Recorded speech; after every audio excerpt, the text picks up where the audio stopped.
Praise the lord. ప్రభువైన యేసుక్రీస్తు నామం పేరట మీ అందరికీ నా శుభములండి. ఈరోజు మన బైబిల్ స్టడీలో మనం నేర్చుకోబోతున్న అధ్యాయము కీర్తనలు 146 అధ్యాయము మనము చదువుకుందాం. ఎవరైనా క్రొత్తగా నా ఛానల్ చూస్తున్న వారైతే సబ్స్క్రైబ్ చేసుకోండి. చాలామంది చూస్తున్నారు కానీ లైక్ చేయటం లేదు. ప్లీజ్ ఒక లైక్ చేయండి, మీ కామెంట్స్ తెలియచేయండి. యెహోవాను స్తుతించుడి, నా ప్రాణమా యెహోవాను స్తుతింపుము. నా జీవిత కాలమంతయు నేను యెహోవాను స్తుతించెదను.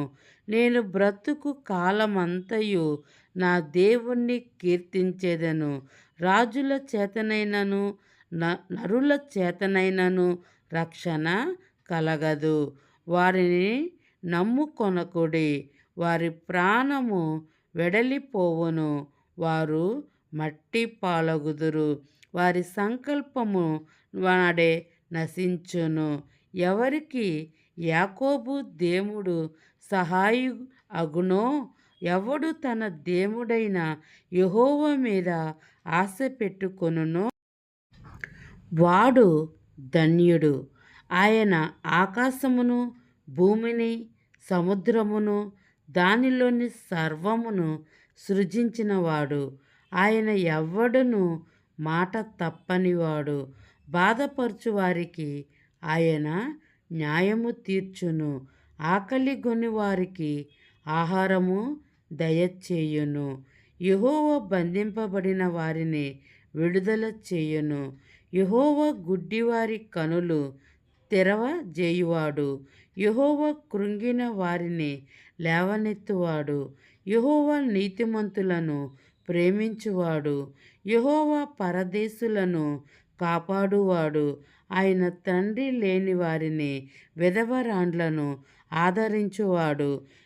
భక్తిహీనుల మార్గమును ఆయన వంకర మార్గముగా చేయును.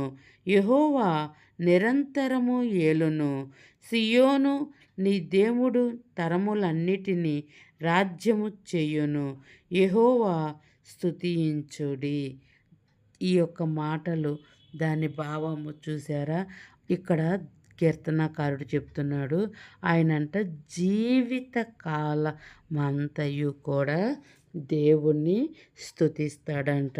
మరి నీవు నేను కూడా ఆ విధముగానే మనము ఈ యొక్క భూమి మీద ఉన్నప్పుడే కాదు, మనము చనిపోయినాక ఆయన యొద్దకు వెళ్ళిన తర్వాత కూడా మనము ఆయన్ని మహిమపరుస్తూ స్తుతిస్తూ ఆయనకు క్రొత్త పాటలు పాడుతూ కూడా ఆయన మనం ఘనపరుస్తూనే ఉంటాము.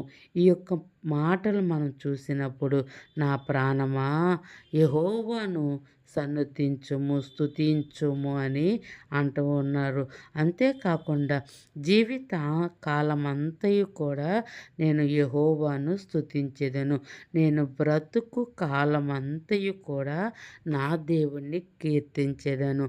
ప్రతి క్షణము కూడా మనము ఆయన్ని స్తుతించాలి, ఆయన మహిమపరచాలి, ఆయన ఘనపరచాలి. అంతేకాకుండా మన కంఠ ధ్వనులు ఎత్తి మనము ఎల్లప్పుడూ కూడా ఆయనకు మొర్ర పెట్టాలి. కొత్త పాటలు పాడుకుంటూ కీర్తనలు పాడుకుంటూ కూడా మనం ఆయన్ని స్తుతించాలన్నమాట. ఎందుకంటే రాజుల చేతనైనను నరుల చేతనైనను మనకంట రక్షణ ఏమాత్రము కూడా కలగదు. ఎందుకంటే నీ కోసము నా కోసము ప్రాణం పెట్టిన దేవుడు మన దేవుడు.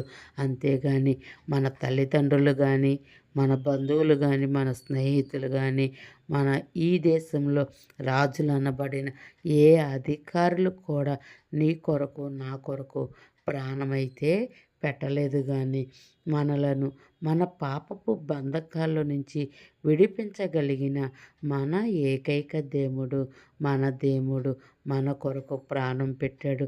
మన పాపములన్నీ కూడా ఆయన మీద వేసుకొని, మన తప్పిదములన్నీ కూడా ఆయన మీద వేసుకొని, ఆయన ఆనాడు కల్వరిలో మన కొరకు నీ కొరకు నా కొరకు ఆయన శిక్ష పొంది ఉన్నాడు. ఆయన తిన్న దెబ్బల వల్ల నీకు నాకు స్వస్థత. ఆ రక్తము వలన నీ పాపము నా పాపము కూడా దేవుడు క్షమిస్తూ ఉన్నాడు. అతిక్రమములు దాచిపెట్టువాడు వర్ధిల్లడు గాని వాటిని ఒప్పుకొని విడిచిపెట్టినవాడు దేవుని కనికరము పొందును అని ఆయన వాక్యము సెలవిస్తూ ఉంది. రాజుల చేతనైనను నరుల చేతనైనను మనకి ఎక్కడ కూడా రక్షణ లేదంట. వారి ప్రాణము వెడలిపోవును, వారు మట్టి పాలగును. అంటే ఏంటంటే వారు చనిపోయిన తర్వాత వారి యొక్క దేహము మట్టయిపోవును కదా. ఆ యొక్క వచనమే ఇక్కడ మన దేవుడు ఎంత సృష్టికర్త కూడా ఈ అధ్యాయంలో మనం చూస్తున్నాం. ఆయనంట ఆకాశమును భూమిని సముద్రమును దానిలోని సర్వమును కూడా సృజించినట్లు మనం చూస్తూ ఉన్నాం. ఆయన ఎన్నడూ కూడా మాట తప్పని దేవుడిగా కూడా నీవు నేను చూడవలసిందిగా ఉన్నది. మన దేవుడంట ఎన్నడూ కూడా మాట తప్పని దేవుడంట. బాధపరచు వారికి ఆయనంట న్యాయం తీర్చునంట. అట్లాగనే కాకుండా ఆయన యెహోవా బంధింపబడిన వారిని విడుదల చేయును, గుడ్డివారి కనులు తెరియును, కుంగిన వారిని లేవనెత్తును, నీతిమంతులను ప్రేమించువాడు, పరదేశులను కాపాడువాడు, తండ్రి లేని వారిని విధవరాండ్లను ఆదరించువాడు. దేవుడు మనకైతే తోడుగా ఉన్నప్పుడు మనము ఏ విషయాలకు కూడా మనము భయపడక్కర్లేదన్నమాట. ఎందుకంటే ఆయన మనకు ఏది ఎప్పుడు మనకు అవసరమో ఆ విధంగా దేవుడు మనల్ని పోషిస్తూ ఉంటాడు. అంతేకాకుండా దేవుడైతే ఈ సమస్తమును కూడా ఆయన నోటి మాటలతో నిర్మించుకొని సృష్టిని ప్రారంభించి ఉన్నాడు. అదే నిన్ను నన్నైతే ఆయన స్వయంగా ఆయన చేతులతో నిర్మించి ఉన్నాడనమాట.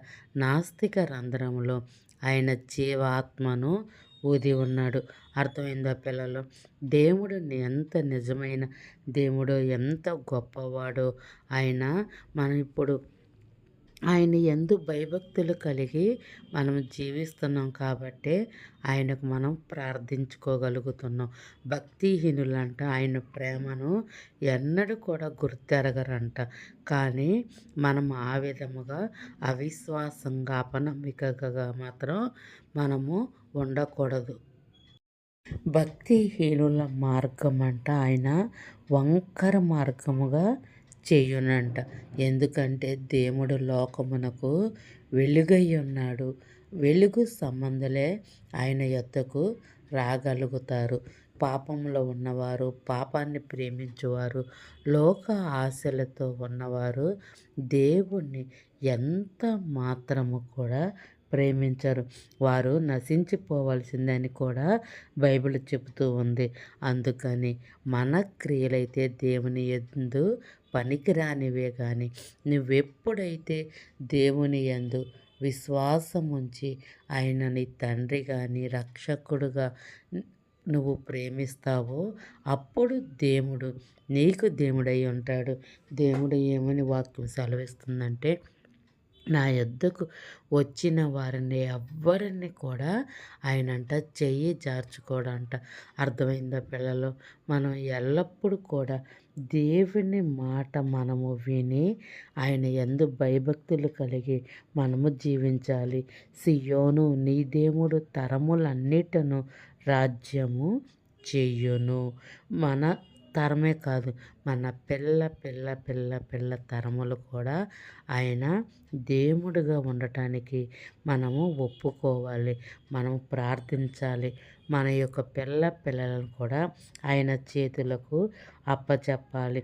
నీవు నేను ఎల్లప్పుడూ కూడా ఆయనకు ప్రార్థించుకుంటూ ఆయన ఆజ్ఞలు మనం గైకొని ఆయనకి ఇష్టకరంగా మనము ఈ భూమి మీద జీవిద్దాం.